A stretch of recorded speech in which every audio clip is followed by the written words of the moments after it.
Well, there's no peace in this house of worship. New Era Detroit stages a protest that turns into a brawl.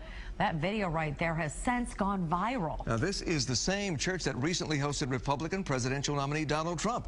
But this protest is about more than just politics. Fox News' Randy Wimbley live now with the exclusive story. Randy. Yeah, guys, this has a lot more to do than just politics. New Era Detroit, they call it church accountability, taking congregations to task for not serving the community in their estimation as those churches should. They say something doesn't add up when a pastor makes a lot of money, drives a luxury car, and yet the people who live near his church are in poverty.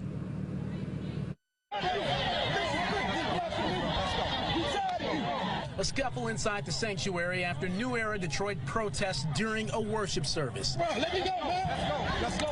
Zeke, the leader of the group, offered no apologies for the dust-up at Great Faith Ministry Saturday, only the reasoning behind it. This situation is bigger than just Wayne T. Jackson. This is about black churches and black pastors who live a lavish life on behalf of the people, and they're not giving back to their community. He's referring to Bishop Wayne T. Jackson, the wealthy pastor that welcomed Donald Trump, drives a Rolls Royce, and lives in a mansion.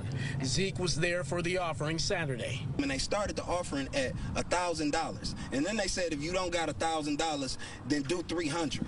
And if you don't got cash, then we got ATM machines. I don't understand that logic. I don't understand that way of thinking, and I don't understand that to be what religion is. New Era Detroit says the neighborhood surrounding Great Faith Ministries is by and large impoverished. This guy has networks, churches, fancy cars, you know what I mean, $1 million houses, and there's babies in this community that's going without food at night. Somebody has to be frustrated about this enough to do something that will get people's attention.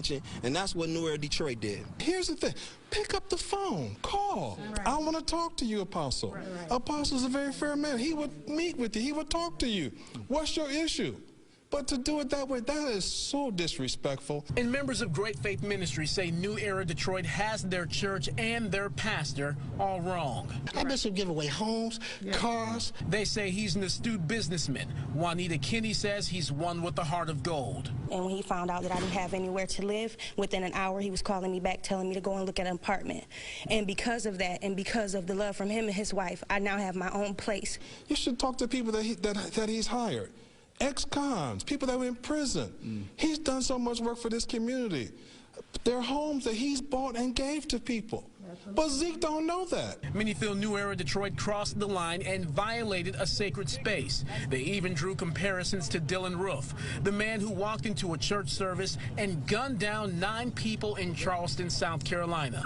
They can't come in here and think they're going to take over our service, have our women and children, mothers up in here terrified, and they're talking about that they are out there protecting the community. Right. This is a community up in here. Yeah, that's right. Hindsight is 20/20. Given all this being said, would you do it all over again? Absolutely. We would definitely do it all over again. Would we tweak something?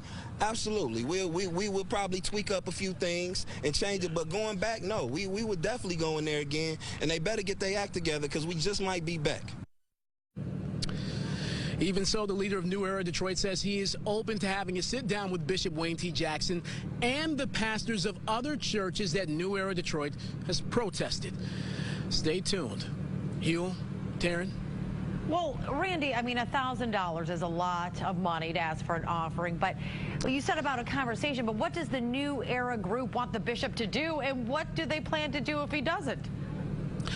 Well, you heard just in that last soundbite, they may show up here again. We don't know if that's going to happen, but he said that's something that they're definitely open to.